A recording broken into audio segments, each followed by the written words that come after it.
Chantel from Wildberry Quilting, and today we are going to do a sew with me, and it's going to be the Sew Sampler Mi Casa quilt. I can get this without the glare. And this just came in the last Sew Sampler box, which was, May.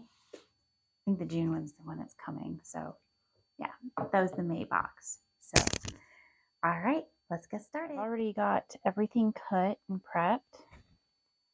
Got to start with these half square triangles. And it's a bit longer than what the side of my sewing machine is. So I went ahead and drew the lines on here. Even if you had that little,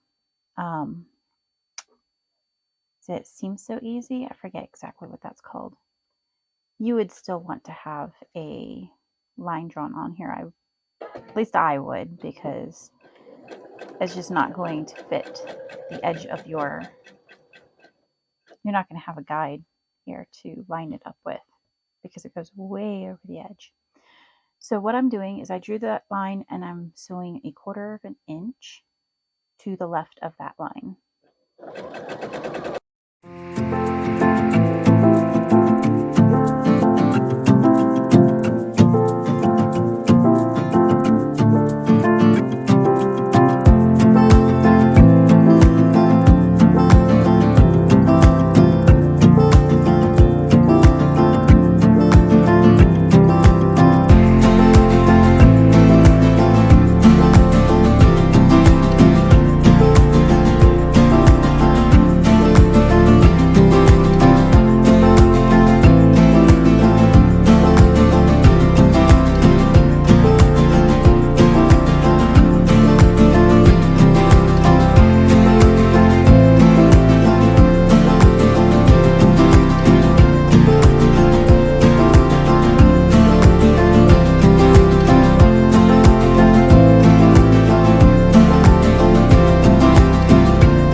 So that is all of the half square triangles for this whole quilt done, to my understanding. Anyways, which means that it's all of these outside pieces. All I have to do is cut them apart and then figure out the way that they have them arranged on there. But what we're going to do is move on to, well, first we're going to cut them apart. I'm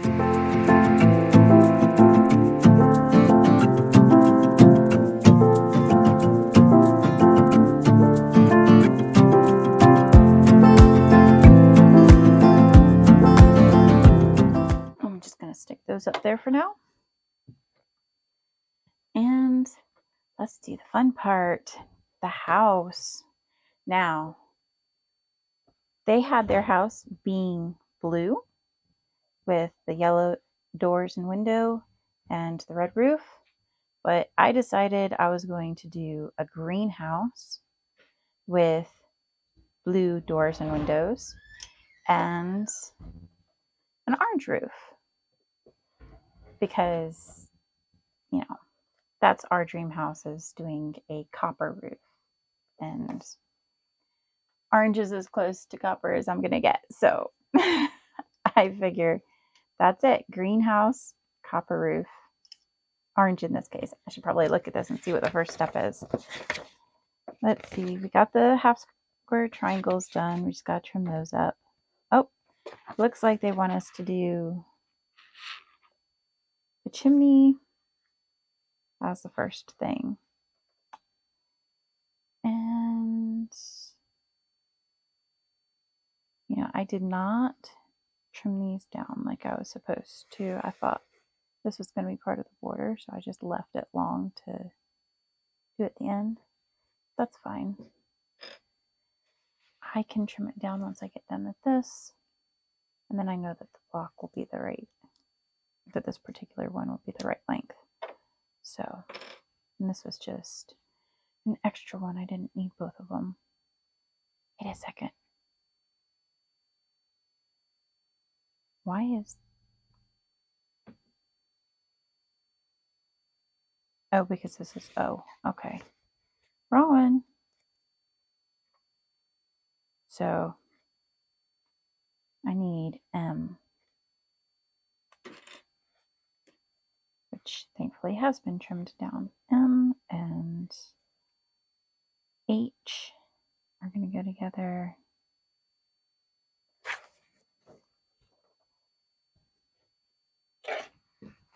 Let's do that.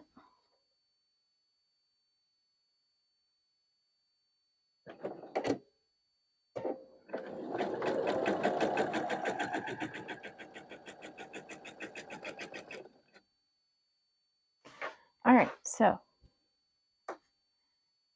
we've got M and H together. Now we need N. Got right here. That's just going to go right there. So let's do that. And you might notice I'm not pressing this yet. That's because my iron is in the other room. I don't have a large enough area to set everything up in my sewing room, so I use the kitchen table for ironing, pressing, whatever you want to call it.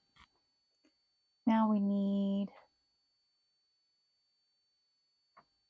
it says simple 2 fabric A. Where is A? Oh, that's right, it's the orange one. Okay. And I guess I just want this sewn end to end. So, like this.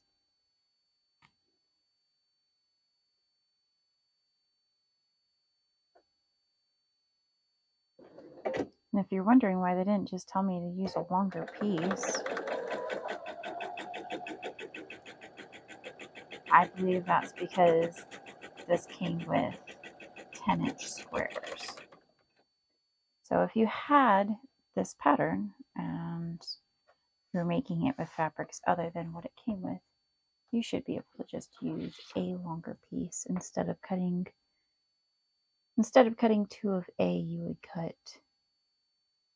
cut one that was twice as long minus the seam allowance.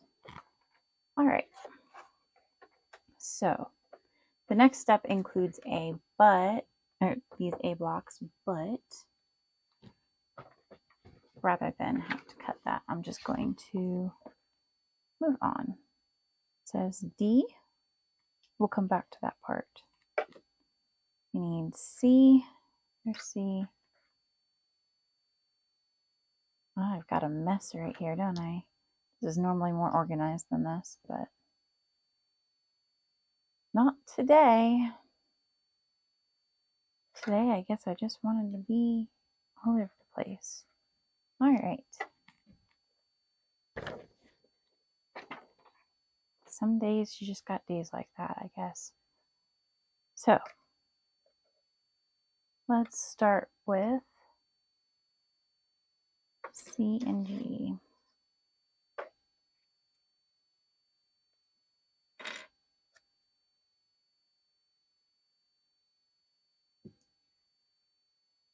And I believe it actually only told me to cut one of this, but I had the fabric double layered and I figured I will probably just use it for something else down the road, so no big deal to cut 2 of them.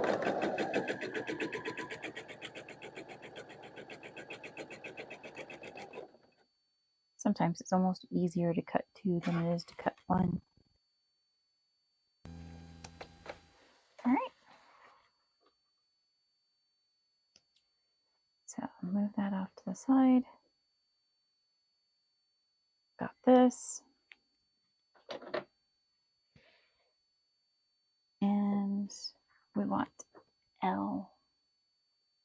L's right here. Looks like we're going to be...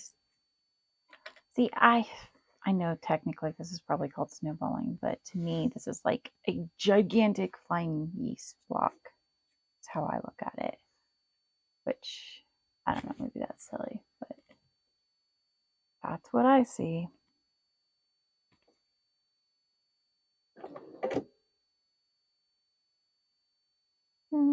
Just gonna...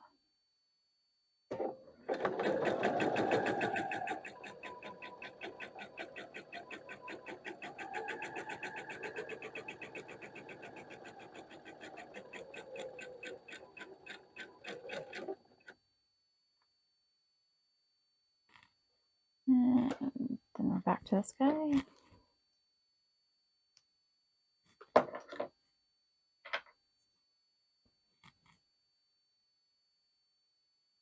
Which it looks like just need another one of these on the other side.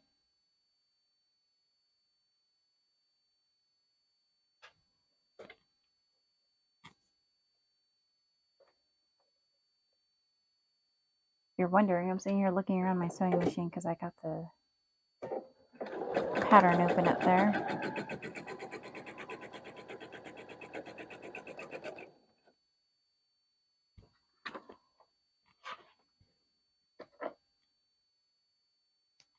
Okay. And then on this block, I'm going to do the same thing. Put to this side, because this is my roof. I've got it going this way. I just want to make sure when you're doing this, you want to make sure that your angle is going to be opposed on this side. You don't want to do an angle going this way, or you're going to have a roof with a problem.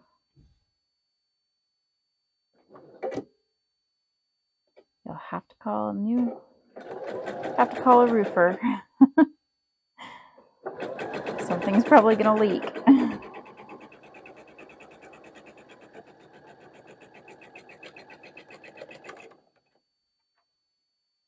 All right.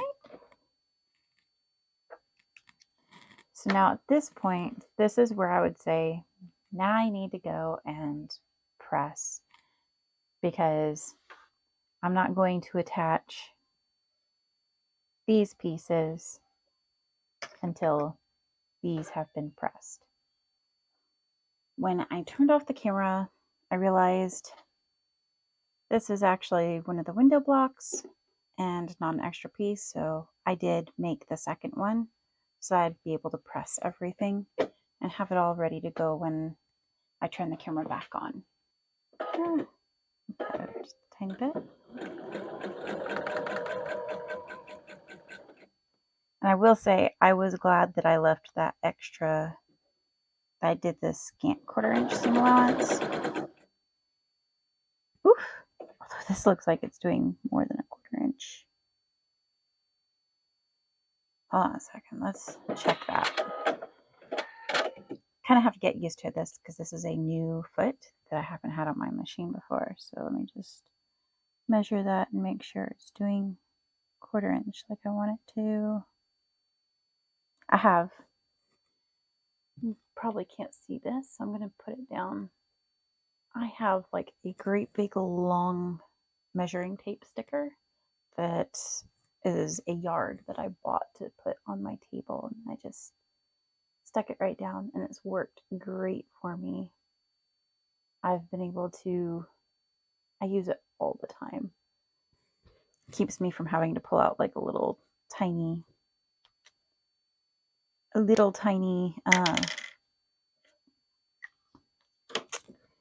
ruler and trying to use that to measure things. So I highly recommend having one of these. I also use it sometimes to measure yardage when I order fabric. I just want to measure it and see that I got sent the right amount. Which I'll be honest, I'm not always good about remembering to do that. But sometimes I am. And when I do, I like to use this because it just kind of, it really helps having it on a flat surface as opposed to sitting there trying to hold a yardstick up against it while you're trying to wrinkle fabric at the same time. Go figure, right? I mean, it makes sense. It would be easier.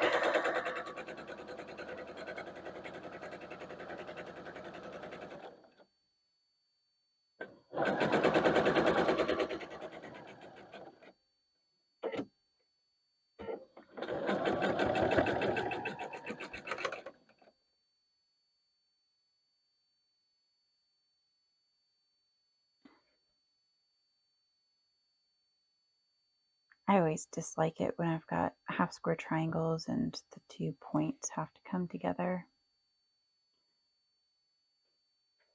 It's like they always want to, I don't know, they always want to do funny things.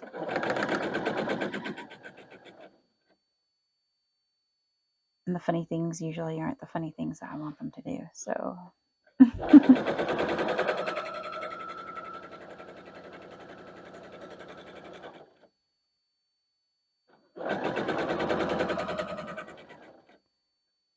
They are funny things that I don't find very funny. Like turning at the last second as it's going through. See that? So it did to me there. It's only a tiny bit, but it's enough that it would bother me. Because then I'll have just a little bit of a bubble there when I go to put together the quilt. When I go to make my quilt sandwich. It's probably really the only place that it would be any kind of an issue is when you're making your quilt sandwich. And I mean, once you have it quilted, it won't be visible anymore, but I don't know. I just like to make things easy.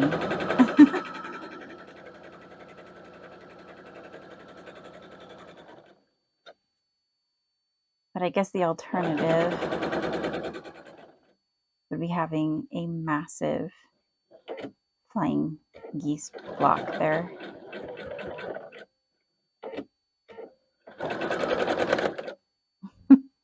which obviously you're not going to be able to do if they're telling you to make the quilt with 10-inch squares. That just doesn't work like that. It's not going together right. Yeah, I've got that together right.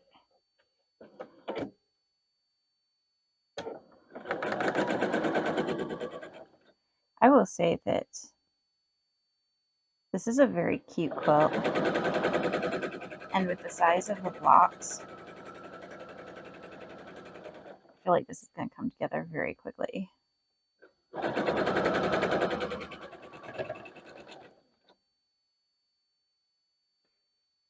feel like I'm already,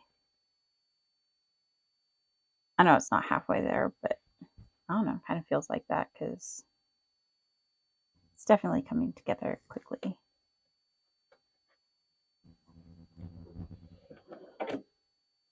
So, funny story, right before I started filming, I had a little visitor in my sewing room who kept trying to fly into my hair repeatedly. It was a bumblebee, not anything too bad, but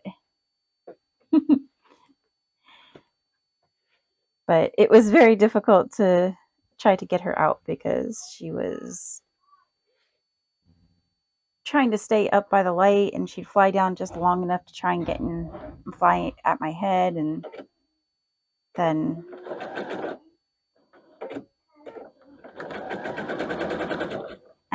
fly right back up again. So I had to call my husband in here to come get it and release it so that she could go back about her business and collect pollen like she needs to. There's plenty of flower fabric in here, but nothing that she's really going to be interested in. So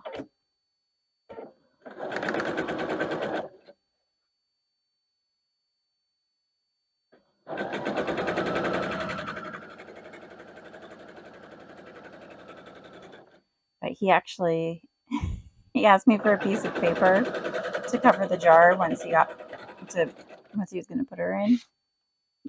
He grabbed my pattern and he used that to cover the jar. So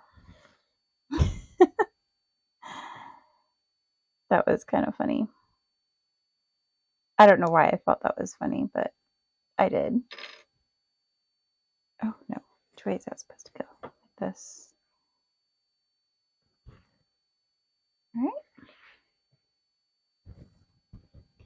And if you're wondering what I'm doing right now, let me get this started and then I'll show you in the pattern what part I'm on. So I'm putting together, I'm just matching these together like this right now. And also these ones, I've got them all together on my lap. Now I did mix and match mine a little bit differently than what they did because they had green as two of their corners and I used green for my house. So I didn't have that anymore, but I had all of these blues. So I instead used, I actually mixed it around and I put red in my corner instead of the green. And then I used the blues as like accents along here with these ones. So it's actually really close to what they did, but it's just, a little bit different. Oh yeah, and those ones there too. So where the red had been. Please remember to like and subscribe if you like my videos. I'll see you later. Bye.